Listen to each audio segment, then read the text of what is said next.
बनाई थी हीरा, लेकिन आज ने मेहनत की, अब वो डायमंड बन गए जो प्राइसलेस होता है ना, वैसा वाला। शनिवार और रविवार रात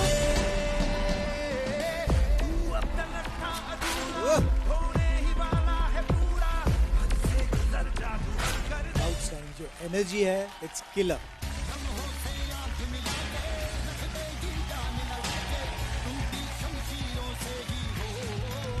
एक से बड़े दोनों कमाल के बैलेंस परफॉर्मेंस।